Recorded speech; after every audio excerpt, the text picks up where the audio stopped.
Hey, good morning, everybody. Happy Tuesday. I'm meteorologist Courtney Aitken alongside meteorologist Dery. Good morning. On Tuesdays, we wear pink and Apparently. we talk, unplanned, and we talk about the weather for roughly 15 minutes. And as you probably know, it's a lot of the same. It's a lot of heat. It's a lot of heat. There's not a whole lot of change in the forecast. It's basically rinse and repeat. If you are a big fan of the summertime heat, this week is for you. If you're not a big fan of it, well, we do have some cooler temperatures eventually in the forecast. That'll be arriving later in October and November. In the winter, yeah. Of course. That took me a second. I'm like, yeah, sure will. Yeah, eventually, right. But yeah, it's, these are the days where, it's mid-January and you're dealing with like the third day in a row of sub-zero temperatures. And you're like, man, I could really use some summertime heat. Yep. That's what we have to think of when we start to, maybe consider complaining about the heat or how long this heat is lasting, is we do have the complete opposite arriving in about 6 months. Right. Take it with a grain of, it always could be worse. It could be worse. And it just depends on what you like, right? That's right. Because we have the sub-zero in the winter and we have 90 plus feeling like triple digits in the summer. Yeah. So pick your poison, I guess. I guess so. Yeah, let's take a look at our radar satellite composite. One thing that is kind of nice is we don't have any cloud cover outside. We have this big ridge of high pressure, which is centered just down to our south and west. That clockwise flow around that high pressure center is throwing some warmth, to say the least, up into the upper Midwest with the warmest temperatures, at least over the last couple of days. It's been up in northern Minnesota, of all places. International Falls, close to triple digits the last couple of days, shattering record highs. And you can see the storm track as well to our north as well. So that's what's providing us with the heat and the sunshine, and that's likely going to continue over the next couple of days. Yeah, we're definitely going to see more where that came from. No clouds out there for the Twin Cities, so don't forget your shades and your SPF today. You will need it. I want to run you through the alerts that we have, and then we'll take a look at the 7-day, and then we'll do more of a deep dive if you want to stick around for the full 15.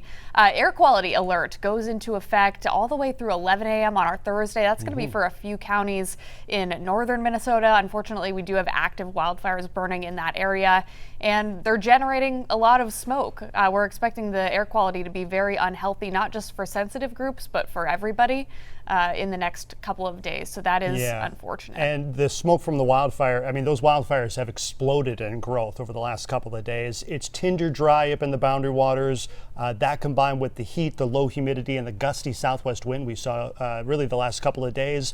Those wildfires are thousands of acres in size right now. And yesterday, most of that smoke was pushed kind of northeast up over the Quetico, as well as, say, the Thunder Bay area, which is just north and east of Grand Portage up into southwest Ontario. But what's going to happen over the next couple of days is the wind is going to shift subtly westerly and then eventually from the northwest. That's going to push the smoke back over northeast Minnesota into the rest of the Arrowhead and possibly even reaching down towards the Twin Cities if we do see that wind shift a little bit further from the north. So questionable whether that's going to happen, but at least in the short term, through at least Thursday, those wildfires are providing a lot of smoke for areas in St. Louis, Lake, and Cook County from Duluth up the North Shore. And just with the general dryness, the low relative humidity, and the ongoing windy conditions, it just makes it tough to fight fires that have already developed, like you were just talking about. So that's why we have a reissued red flag warning for a few counties up there this afternoon and evening. It's not as expansive as it was yesterday, but it's just as critical when it comes to the conditions up there. Yeah, not good news up there. We need cooler weather, we need some cloud cover, and especially we need some rain. And eventually it does look like the rain will show up later this week. There's a good potential at seeing some showers Thursday evening into Friday morning. That's kind of the main window of seeing rainy conditions up there. And it looks like the warmest temperatures are going to be behind us as well. Maybe one more day of unseasonable heat before we see temperatures drop back into the 70s and 80s up along the international border. They certainly need a break from that, and it looks like that will be coming, but it's going to take a little bit more time. Yeah, I think that they're definitely ready for it with the fire weather, and then on top of that, just multiple days in a row of record heat. We don't have record heat in the forecast for the Twin Cities, but we are certainly way above average, and it's going to feel close to 100 today. Dew points were up just a bit compared to yesterday morning. That's something that I noticed. both, just with the numbers and just with how it felt outside. You could tell it was a little bit more muggy. So I think that if we do have those feels like temperatures hitting around 100, it would probably be this afternoon. Right. And we only dropped to, 74 degrees last night? That's right. Yeah, it just stayed sultry. We actually lost power at my house at about Did you midnight. really? Yeah. So my daughter woke up in the morning and was like, I thought you said there weren't going to be any storms. I was like, there weren't any storms, but sometimes the power goes out when a lot of people are using a lot of electricity. A lot of electricity. Yeah, so for about 2 hours, you could feel the temperature rising in the rooms a little bit. Oh, and without my the fans, goodness. it's like, all right, let's kick this back on. And sure enough, XL did a good job of kicking the power back on, I think at about 1:30 in the morning. Okay, well, better late than never, I guess right? so, right? Yeah, and it's back on right now. That's good. That's good. All right. Well, this goes all the way until Thursday. Today, for instance, we're going to see temperatures in the mid-90s, and that heat index during the hottest part of the day will approach 100, very likely. Yeah. So take those breaks today. Pay attention to how you feel, because it can get dangerous, and it's mainly that overexposure, people overdoing it. That's what causes those heat-related illnesses rather. And this is not a one-day event. It's kind of a marathon. We have this all day, all week, I should say, even into the first half of the weekend before we finally start to tone down that humidity and bring those temperatures down a few notches by the start of next week. Yeah, and the humidity is going to be the biggest part of it. I mean, 94, 93 degrees, we can deal with that. But add in dew points in the upper 60s to near 70, and it just feels just sultry outside. And the warmest parts of the day, we saw with that last graphic, between about 2 o'clock and 6 o'clock in the afternoon. So a lot of outdoor sporting events happen. A lot of kids are in childcare. They're playing outside.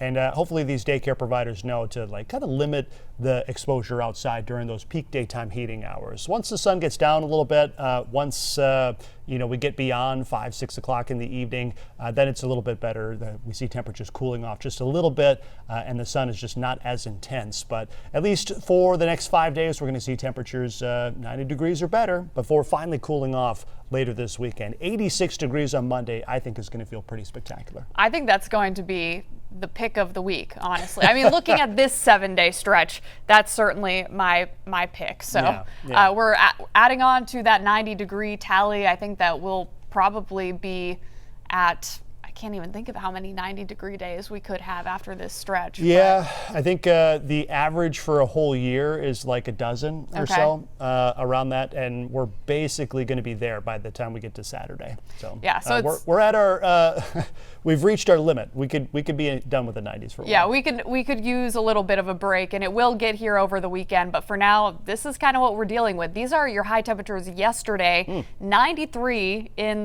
Minneapolis, 97 in International Falls. So again, day 2 of, I'm pretty sure, record-breaking heat for them. And look at Thunder Bay. I know. I couldn't believe that. 102. I mean, maybe a little help from topography. They did have a strong southwesterly wind, so 102 degrees up there.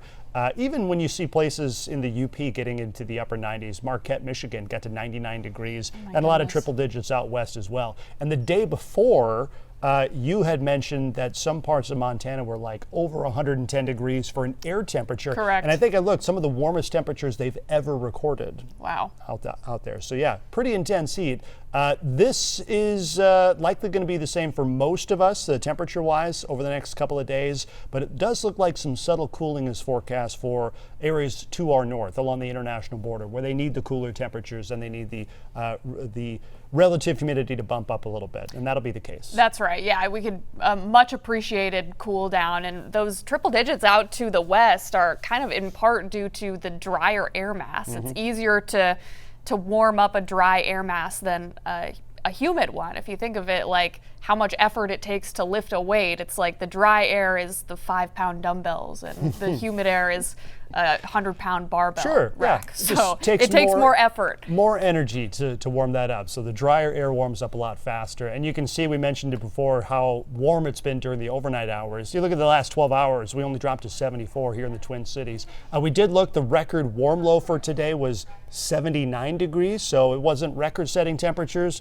No, we're not expecting any record highs. days. I think with the excessive heat warning too that's been in place, we think of it like, oh gosh, their threshold is like 105 or warmer heat index. That really hasn't been the case, but it's just the length, the duration of this is lasting so long that the warning needs to be put out there. Yeah, something that reminds me of something that I was thinking of this morning is the World Meteorological Organization has this really specific definition for what a heat wave is, and a big part of it is it has to last a certain amount of time. Right, yeah. And I don't remember what the exact definition is, but I was just thinking this morning, this definitely counts. So a closer look at today's low temperatures. We were in the 70s in the Twin Cities, 74 to be exact, was as low as we went, and it does stand out a little bit compared to surrounding areas. And part of this is what we call the urban heat island effect. So it's really common for urban areas to absorb more heat than rural areas. And if you just think about the composition of a city, all of the concrete, all of those materials that the buildings and the infrastructure is made of, it's going to absorb a lot more heat than those surrounding areas that aren't as urban. So that happens during the day, kind of creates this bubble that all the heat gets trapped in overnight. And then what do? Well, you don't really cool down much. You see those 70s overnight, which is exactly what we're forecasting for tonight into tomorrow morning. Yeah. Rinse and repeat, right?